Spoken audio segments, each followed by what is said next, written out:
ఈరోజు భగవాన్ శ్రీ సత్యసాయి బాబా ఆశలతో ఏర్పడిన సత్యసాయి జిల్లాను మారిపోతుంది, హిందూపూర్కి వెళ్ళిపోతుందని చెప్పేసి అపోహాలు, అలాగే ఈ సోషల్ మీడియాలో కావచ్చు, ప్రింట్ మీడియాలో కావచ్చు, ఇలాగే ఆఫీసర్లు కొంతమంది కూడా మౌత్వార్ చెప్పడంతో ఈ ఆందోళన చెందుతున్న ప్రజలకి ఇది ఈ ప్రభుత్వానికి ఈరోజు అడుగుదాము, ఇది వాస్తవా కాదా అని చెప్పేసి ఈరోజు మేము వైసీపీ కార్యాలయంలో ఈరోజు ప్రెస్ మీట్ పెట్టడం జరిగింది.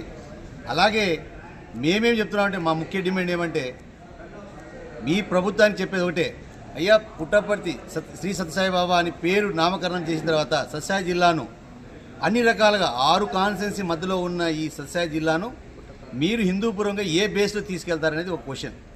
రెండో క్వశ్చన్ ఏంటంటే, ఈడ అన్ని అనుకూలం, ఎయిర్పోర్ట్ కావచ్చు, హాస్పిటల్ కావచ్చు, విద్యా కాలేజీలు కావచ్చు, అలాగే రైల్వే స్టేషన్ కావచ్చు, వాటర్ కావచ్చు, డ్రింకింగ్ వాటర్ కావచ్చు, అన్ని రకాలుగా మాకు అనుకూలం ఉన్న సెంటర్ పాయింట్ భగవాన్ శ్రీ సత్యసాయి బాబా జిల్లా. ఆ జిల్లాని మీరు ఈరోజు ఎవరో ఒక రాజకీయ వ్యక్తి కోసం, ఎవరో కుటుంబాని కోసం మీరు హిందూపూర్ మారుస్తామనేది ఇది తీవ్రమైన మేము ఖండిస్తున్నాము. ఇలాగే మేమేమంటున్నామంటే, అయ్యా మీరు ఏ రూపంలో వెళ్ళిపోతున్నా, ఏ రూపంలో తీసుకెళ్తుంది ఈ ప్రభుత్వం అనేది మాకు బైఫర్కేషన్ కావాలి. అలాగే లోకల్లో ఉన్న శాసనసభ్యురాలు శ్రీమతి శాసనసభ్యురాలు పల్లె చిందారెడ్డి కూడా దీని మీద ఒక స్టేట్మెంట్ రిలీజ్ చేయాలి. ఇది ఉంటుందా ఉండదా, ఒకవేళ ఉంటే సంతోషమే, లేని పక్షాన మేము ఏ రకంగా మేము ఈ జిల్లాని అడ్డుకోవచ్చు అనేది మేము ఆలోచిస్తాం. అన్ని పార్టీతో కలిపి ఒక కార్యాచరణ చేయాలని చెప్పి అనుకుంటున్నాము.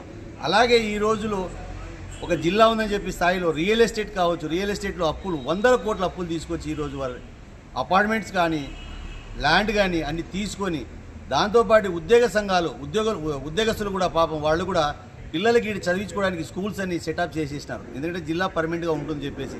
అలాగే వాళ్ళ ట్రాన్స్ఫర్ కూడా లోకల్ జిల్లాకు రావాలని చెప్పి వాళ్ళు కూడా తాపత్రపడ్డేది వాస్తవమే. అలాగే ఆటో మాకు 300 ఆటో, ఈరోజు 700 ఆటోలు అయినాయి. అలాగే జీవనోపాధి కోసం పాలు, పెరుగు, కాయగూరలు అనేక వస్తువులు కావాలని చెప్పి వాళ్ళు లోన్లు తీసుకొని ఆవులు కూడా పెంపుగా, కోల్డ్ ఫామ్ కావచ్చు, ఆవుల ఫామ్ కావచ్చు, డైరీస్ కావచ్చు, అన్ని డెవలప్మెంట్ చేశారు.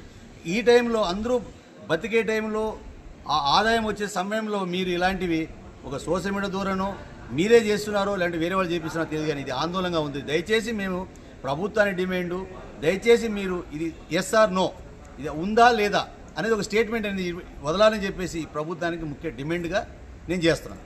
ఆ రోజు వైసీపీ పార్టీ ఈ సత్యసాయి జిల్లా కోసం అనేకమైన కృషి చేసింది. అలాగే గత ప్రభుత్వంలో గౌరవులైన మన జగన్మోహన్ రెడ్డి గారు ప్రత్యేక శ్రద్ధ తీసుకొని, అలాగే ఆ అడుగుజాడలో మన దుడ్డుకుంట సీతారెడ్డి గారు కూడా ఎన్నో తూరు దఫాలుగా మన జిల్లా కావాలి అని చెప్పేసి ఆ జిల్లాని డెవలప్మెంట్ చేశారు. ఫ్యూచర్లో ఈ 10 ఏళ్లలో ఒక 50 ఏళ్ళు జిల్లా ఎదిగినట్టు ఆ డెవలప్మెంట్ కావాలని చెప్పేసి నేషనల్ హైవేస్ కావచ్చు, నీరు ఆ పైప్ లైన్స్ ద్వారా కానీ అన్ని చెరువులకి అనుసంధానం చేయడంలో కానీ. అలాగే నేను చెప్తున్నానంటే, మీరు ఏది చెప్పకపోతే వారం రోజుల్లో మీ బులెటిన్ రాకపోతే ఉద్యమాలు బాట పడతాము.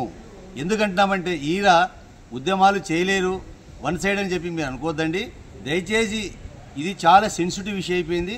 ఇది అందరూ సంబంధించి, ఒక కులానికో ఒక మతానికో సంబంధించిన విషయం కాదు. కాబట్టి ఇది ఒక పిస్టే విషయం తీసుకొని ఈ డివోటీస్ కానీ చుట్టుపక్కల గ్రామాలు కానీ అందుకది దాదాపు 30,000 మందితో ధర్నా కార్యక్రమం చేయబడతాం ఫ్యూచర్లో. ఇది నా పిలుపు.